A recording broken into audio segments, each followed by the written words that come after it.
Warahmatullahi wabarakatuh. Hordoftoota HM yaayyaa YouTube hundi keessanuu bagana ganaa jiraattan isiniin jedha jechaadha. Guyyaa har'aa hanqina wal quunnamtii saalaa warri qabdaniif jechaadha. Furmaata isaa jechaadha HM yaayyaa YouTube qabatee isiniif dhiyaatee jira jechaadha. Wanti kun naannoo keessanitti argama, mana yaalaatiin bittu jechaadha. Baay'ee isin fayyada jechaadha. Waan doktoraan mirkanaa'e malee qabannee isiniif dhiyaannu jechaadha.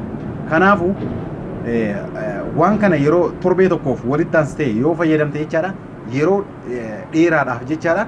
Jaartii kan kee wajjin akka barbaadetti ciisuu dandeessa jechaadha. Namoonni tokko tokko amala daddafanii fixuu qaban jechaadha. Kana sirraa hambisaa jechaadha. Gara biraatii qaama kan keetiifis baay'ee si barbaachisa. Viitamiinotaa fi pirootiinota hedduu waan of keessaa qabuuf jechaadha. Dhukkuboota qaama keessan keessa jirullee yeroo hedduu yoo fayyadamtan jechaadha, baay'ee furmaata hamaa isiniif ta'a jechaadha. Qaama keessanii waan isin fayyadudha. Keessa seennee akkamitti akka itti fayyadamnu isin garsiisa. Wanti qabadhee isiniif dhiyaadheeru kun faa maal akka ta'e isin garsiisa. Koottaa isiniin jedha.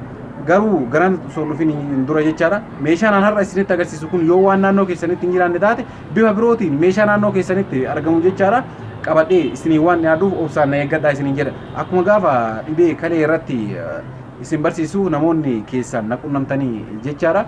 Akkasumatti ammallee qabadhee isinii waan dhiyaaduuf abdiin kutatinaa isiniin jedha.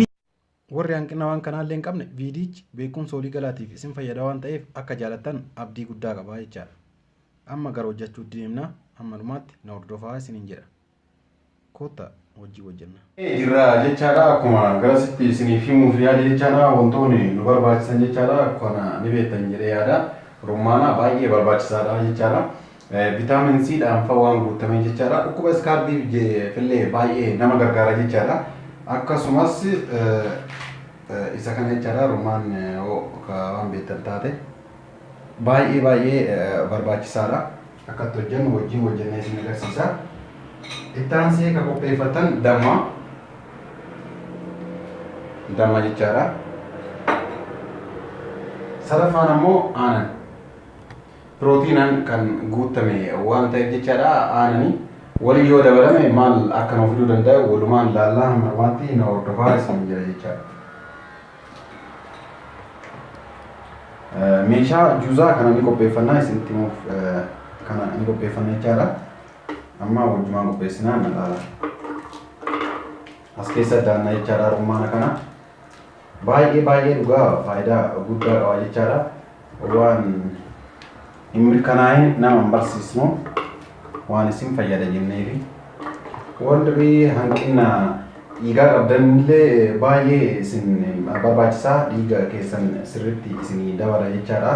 Suutaan yoo itti fayyadaman guyyaa takkaan garuu wanti dhiiga isinii dabalu hin jiru jechaadha. Itti suutaan fayyadamtanii warri ammoo hanqina dhiigaa qabdanii yeroo baay'ee osoo hojjetin akkanumaan nu dadhabsiisaa jettan jechaadha.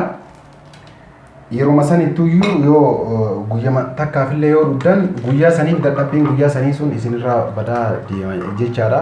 Yeroo hedduu ammoo yoo itti fayyadamta baay'ee isin fayyada jechaadha.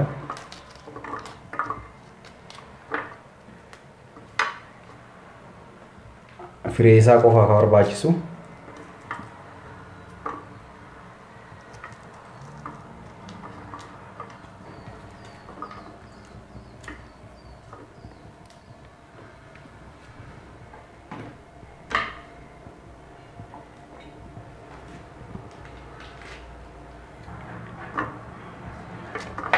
Anammaaf nagayaa isin ammoo barbaadan gootanii rummaana jedhama jechaadha. Naannoo yoo kun ammoo naannoo keessan hin jirre jechaadha. Akkuma gaafa dhibee kalee isin barsiisu gaafii hedduu karaa keessaatiin fana gaafattanii kana qabadhee isiniif dhiyaadhee jira. Yeroo rummaanni naannoo keessan hin jirre kan biraa qabadhee isiniif dhufa jechaadha.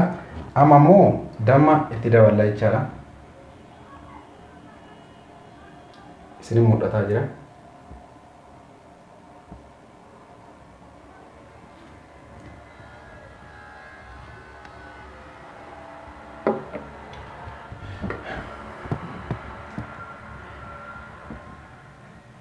Damma booda aansinee aanan itti naqanna.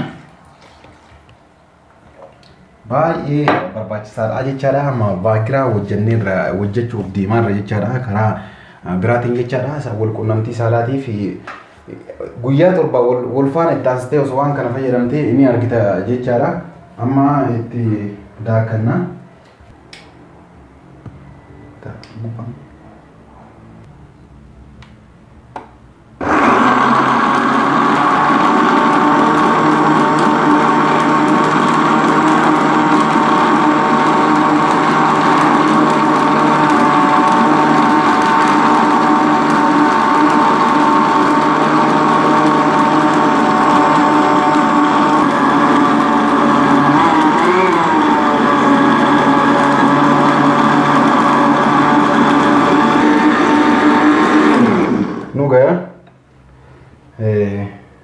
Wajjannee finnee jirra jechaadha.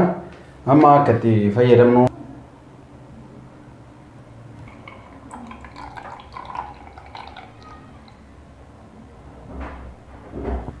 yoo barbaadan ammoo akkanumatti firii isaa wajjin dhuudanii baay'ee bareedaadha jechaadha. Akkasitti bifa kanaan qopheessitanii jecha kun kan hin calalamii ka firii waliin daakame jechaadha. Daakamee jira waan rakkoon qabu waan hin jaalannee fi calaladhee jira jechaadha. Kun guyyaa guyyaatii fi inni akkasuma dhuga jechaadha. Baay'ee waan barbaachisaadha jechaadha. Wal quunnamtii saanaa hanqina wal quunnamtii saalaa warri qabdan baay'ee isin fura dhugaa dubbachuuf jechaadha. Warri ammoo rummaanni kun naannoo keessatti hin arganne waan biraa ammoo torbee kana keessa qabadhee isiniif dhiyaadha jechaadha. Itti fayyadamaa isiniin jedha jechaadha. Warri yeroo duraatiin gara HMIA YouTube dhuftan jechaadha. Subscribe gochuudhaan chaanela keenya itti fayyadamaa isiniin jenna jechaadha. Nagaan nu jiraadhaa isiniin jedha. Amma akka itti fayyadamnu an kacalalame waan dhuguuf burcuqqoo jijjiire waan biraa akkasitti hin seene.